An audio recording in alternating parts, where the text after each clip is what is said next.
Next जो हम आपके लिए टॉपिक लेके आए हैं एक्सेल का, वो भी एडवांस एक्सेल में काफ़ी आपने नाम सुना होगा, जिसका नाम है एच लुकअप। वी लुकअप हम पहले भी देख चुके हैं। वी लुकअप के अलग अलग एग्जाम्पल हमने अलग अलग तरीके से हमने उसको देखा है। वी लुकअप डेटा को वर्टिकली सर्च करता है और एच लुकअप डेटा को हॉरिजॉन्टली सर्च करता है। उसको कैसे सर्च किया जाता है, कैसे हमें अपने बड़े डेटाबेस में से किसी एक रो की डिटेल हमको चाहिए तो एच लुकअप हमको बता देता है। देखिए, वी लुकअप मोस्टली जो आपका जो टेबल है वो हमेशा वर्टिकली ज़्यादा बनता है। हॉरिजॉन्टल जो है वो काफ़ी रेयर केस में आपके पास यूज़ आता है, लेकिन फिर भी काफ़ी इंटरेस्टिंग है। वी लुकअप जैसा ही है, कम काम में लिया जा सकता है लेकिन काफ़ी यूज़फुल रहता है वह भी। तो इसको हम अपनी टेबल पे कैसे यूज़ लेंगे वो देखते हैं। देखिए, हमारे पास यहाँ पे एक टेबल है, बच्चों की सीरीज़ बनी हुई है टेस्ट की। सब्जेक्ट दे रखे हैं, बच्चों के नाम है और बच्चों के मार्क्स हैं, उनकी टोटल भी लगा रखी है। हमने यहाँ पे सब्जेक्ट को इस तरह से हॉरिजॉन्टल में ले लिया। यहाँ पे हमारे पास वर्टिकल में है, हमने इसको कॉपी पेस्ट कर दिया है। अब यहाँ पे हमें किसी भी बच्चे का नाम हम टाइप करें और उस बच्चे की सारी डिटेल यानी सब्जेक्ट वगैरह सब जो दे रखे हैं, सब्जेक्ट के अकॉर्डिंग उसके मार्क्स कितने हैं, वो सारी चीज़ें हमारे सामने आ जाए। तो उसके लिए यूज़ करने के लिए हमने यहाँ पे किसी एक बच्चे का नाम कॉपी पेस्ट कर लिया इस तरह से, या फिर आप चाहें तो इसको डेटा वैलिडेशन के रूप में भी ऐड कर सकते हैं। देखिए, एक बार मैं सिंगल तरीके से आपको बता देती हूँ, फिर इसको डेटा वैलिडेशन में भी ऐड करना बता देती हूँ।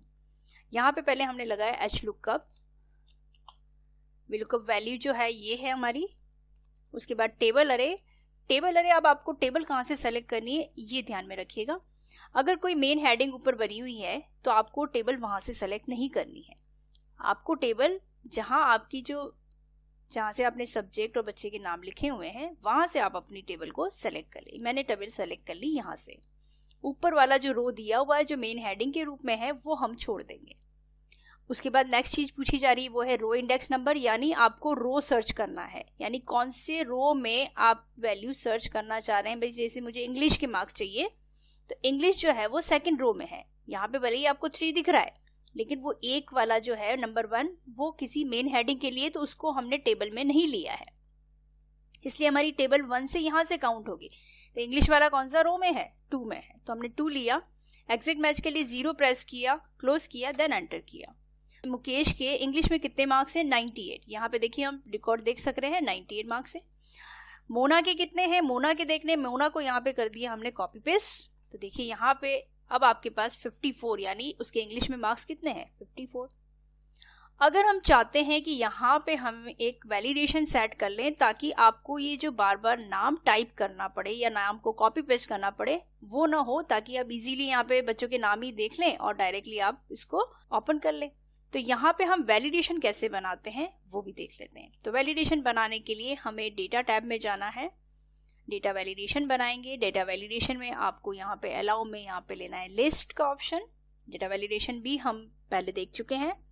सोर्स में जाएंगे तो सोर्स में आपको क्या लेना है, बच्चों के नाम। हमने ये बच्चों के नाम सेलेक्ट कर लिए हैं, ओके कर देंगे। देखिए अब यहाँ पे वैलिडेशन बन गया। आप जिस भी बच्चे का नाम सेलेक्ट करेंगे तो यहाँ पे बच्चों का नाम आ जाएगा और उसके इंग्लिश के मार्क्स आ जाएंगे।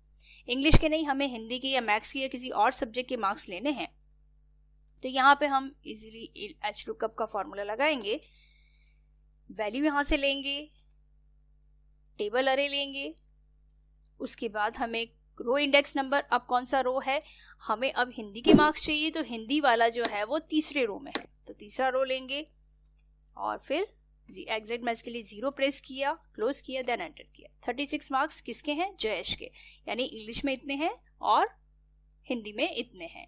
इसी तरीके से आप हर एक सब्जेक्ट का एच लुकअप अगर सेट करते हैं तो यहाँ पे आपको हर एक चीज की जानकारी पूरी मिलती रहेगी। ये हमने टेबल अरे लिया, रो इंडेक्स नंबर। अब हमारे पास जो है वो मैक्स जो है वो 4 कॉलम में है, 4 रो में है, तो 4 रो सेलेक्ट किया। एग्जिट मैच के लिए हमने 0 प्रेस किया और क्लोज कर दिया, एंटर कर दिया। तो अभी ये सारे जेएस के मार्क्स आ रहे हैं।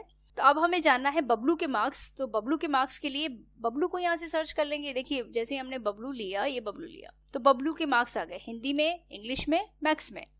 ये इंग्लिश में है 36, हिंदी में 85 और मैथ्स में है 72। इस तरीके से हम जानकारी पूरी ले सकते हैं। इसी को हम अगर दूसरे पैटर्न में सीखना चाहें तो वो भी सीख सकते हैं। हम आपको नेक्स्ट एक और तरीका बताते हैं HLOOKUP को इससे और इजी अगर आप देखना चाहें तो कैसे देख सकते हैं।